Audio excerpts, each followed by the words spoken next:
السلام عليكم ورحمة الله وبركاته. معكم هبة من قناة تستي فود هبة. هنعمل مع بعض أحلى الوصفات بكل تكات المطبخ المصري، يا رب تعجبكم إن شاء الله. هنشوف النهاردة مع بعض طريقة سهلة وبسيطة وصحية، وطريقة العيش ده جميلة جدا. ينفع لمرضى السكر، ممكن لو عاملين دايت حلو جدا. من غير دقيق خالص، وشايفين طري وجميل جدا، عامل زي الكريب بالظبط. ممكن نعمله حلو وحادق زي ما تحبوا. شايفين طري ازاي؟ بجد طريقته سهلة وبسيطة وحلوة جدا. وهعمل معاه النهاردة هعمل شاورما لحمة، برضو بطريقة اقتصادية وسهلة وسريعة. هنجيب اول حاجة عندنا ده دقيق الشوفان، عملناه مع بعض. هحط لكم لينك الفيديو بتاعه في صندوق الوصف. اول حاجه هنطلعنا الدقيق من التلاجة. احنا زي ما قلنا بنحفظه في التلاجة عشان الدقيق ما يمررش معانا، في علبه محكمه الغلق ونحفظه في التلاجة. مقادير العيش بتاعي كوب من الحليب بالشكل ده كده، وهنحط عليهم بضايه بالشكل ده كده، وهنحط لهم رشه ملح وفلفل اسود. تمام بالشكل ده كده اهي رشه الملح. طبعا بنستخدم ملح الهيمالايا، مفيد جدا وحلو وصحي، يعني احسن من الملح العادي طبعا. ورشه من الفلفل الاسود، ونعمل لهم ميكس كده لغايه ما يدوب معانا بالشكل ده.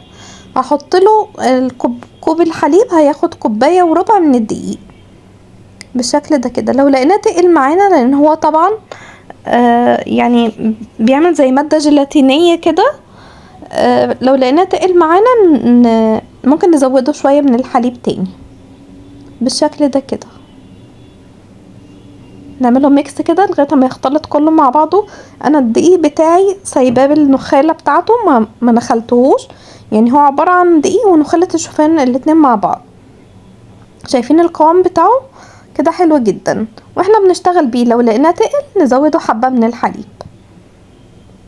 واهم حاجة لنجاح العيش ان الطاسة اللي نكون بنعمل فيها تكون غير قابلة للصق، تكون طاسة كده. واهم حاجة ان هي تسخن كويس جدا. ده العيش انا حطيته بتاعي سوري الخليط حطيته في الديسبينر عشان انزله يكون سهل عليا. ممكن نعمله بالكبشة طبعا. ندهن الطاسة بتاعتنا دهنة خفيفة من الزيت بالشكل ده كده. واهم حاجة ان احنا نسيب الطاسة تسخن كويس جدا، عشان لو الطاسة مش سخنة ونزلنا عليها بالعيش هيلزق مننا. خلاص هحط كده كمية المناسبة. طبعا نقدر نعمله في اي حجم طاسة انتوا عايزينه. طبعا كل ما الطاسة كبرت العدد هيقل معانا. تمام، نختار الحجم المناسب لينا ونعمله بالشكل ده كده. هنسيبه في الطاسة، ما نقلبوش خالص لغاية اما بصوا انا يعني مسرعة الفيديو. شايفين شكله عامل ازاي؟ نبدأ بقى كده نسلكه بالراحة. شايفين هيطلع معانا بكل سهولة. نبدأ ان احنا نقلبه على الناحية التانية. شايفين اخد لون ذهبي وجميل ازاي. نسيبه لغاية ما يستوي من جميع الاتجاهات بالشكل ده كده. شايفين هو كده استوى من تحت. خلاص كده تمام حلو جدا. بس هنكمل بقية الكمية بنفس الطريقة. اهم حاجة ان الطاسة تكون سخنة، وان احنا ندهنها دهنة خفيفة كده من الزيت. بس بالشكل ده. ايه رأيكم؟ شايفين شكله حلو ازاي، ولونه وطعمه كمان حلو جدا. نعمل واحد تاني مع بعض بالشكل ده كده، نفس الخطوات بالظبط. وخلي بالكم ما تقلبوهوش غير لما تلاقوا ان هو بدأ ان هو يبقى بالشكل بنفس الشكل ده كده. شايفين شكله حلو ازاي. نبدأ بقى ان احنا نقلبه ونسويه على الجنبين زي ما انا بعمل كده بالظبط. وممكن نحشيه بقى اي حشوة عندنا. ممكن نستخدمه في الفطار جبن، شاورما زي ما انا هعمل. اي حاجة يعني، اي حشوة تفضلوها ممكن تستخدموها. ممكن نحفظه في التلاجة او في الفريزر لو حابين، وتطلعوا على قد الكمية اللي انتوا عايزينها. انا كان عندي لحمة مستوية، كانت لحمة ضاني، كانت مستوية، كانت فايضة عندي. عايزة اقول لكم والله دي احلى طريقة للشاورما.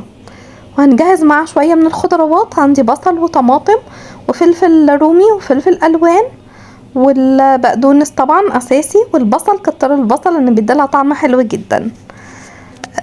ادي الخضروات بتاعتنا، واللحمه تكون مستويه. افضل حاجه ان هي تكون مثلا كباب حله او تكون لحمه بصوص كده يعني. ممكن نجمع يعني كل حبه يتبقوا مننا نشيلهم ونطلعها بعد كده نعملهم شاورما. هحط معلقه من الزبده وانزل عليها بالبصل بالشكل ده كده. عايزه اقول لكم بجد بجد طعمها تحفه جدا جدا جدا. لو جربتوا الطريقه ديت انا متاكده ان هي هتعجبكم. هنحط البصل لغايه ما تصفر معانا بالشكل ده كده، وننزل عليها باللحمه. طبعا نقطعها قطع صغيره. هي اللحمه طبعا مستويه معانا. يا سلام بقى لو عندنا حته ليا كده او اللحمه دسمه شويه، طبعا بتديها طعم ونكهه حلوه جدا. هنقلبها كده على البصله لغايه بس اما اللحمه كده تسخن كده معانا، وننزل عليها بالخضروات. هنزل بالطماطم وبالفلفل الرومي والفلفل الالوان، ونخلي البقدونس في الاخر خالص. شايفين شكلها حلو ازاي؟ شاورما دي ولا مش شاورما؟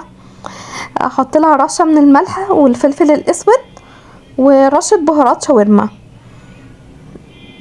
هحط لها كده معلقتين صغيرين من بهارات الشاورما، نشتريها جاهزه من السوبر ماركت او من العطار يعني، شوفوا المتوفر عندكم، بس بتديلها نكهه حلوه جدا. خلاص هي كده خلاص خلصت جهزت معايا. هنزل عليها بالبقدونس اخر حاجه خالص وقبل ما نطفي النار. نديلها يا دوب تقليبه كده بسيطه. انا بوسع مكان عشان هولع لها فحميه. اجيب ورقه فويل فيها معلقه سمنه ونحط لها فحميه كده. عايزه اقول لكم بتدي الشاورما ريحه وطعم تحفه جدا.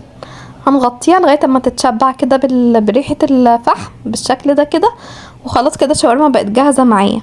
حابين تاكلوها في عيش فينو، في عيش سوري، ممكن نشتريه من اي مطعم سوري قريب مننا ونحشيها فيه، او طبعا العيش اللي احنا عملناه مع بعض ده حلو جدا. جربوه فيها هيعجبكم. انا طبعا حشيته فيها. نجهز كده العيش، شايفين طبعا بنحفظه في كيس بلاستيك او ممكن علبة، ونطلعه بالشكل ده كده، ونحط سلطة طحينة. كتروا الطحينة لان بجد بيكون طعمها حلو قوي مع الشاورما. خلاص ونلفه كده بالشكل ده. شايفين شكله حلو ازاي؟ ايه رأيكم؟ جربوه بالطريقة ديت وانا متأكدة ان هو هيعجبكم. تعالوا نعمل واحد تاني مع بعض بنفس الطريقة. نحط سلطة الطحينة والشاورما بالشكل ده كده، ونلفها رول زي العيش السوري بالظبط. حابين ان انتوا تكبروا حجم العيش، طبعا ده في ايديكم يعني. هنحطه كده في الجريل. ممكن ما عندناش الجريل ممكن نعمله في طاسة على النار ونضغط عليه باي حاجة. وده كده بعد ما خلص معايا العيش والشاورما. جربوا الطريقة ديت هتعجبكم جدا. ممكن تستخدموا العيش في الفطار. شكرا جدا لحسن متابعتكم ليا. السلام عليكم ورحمة الله وبركاته.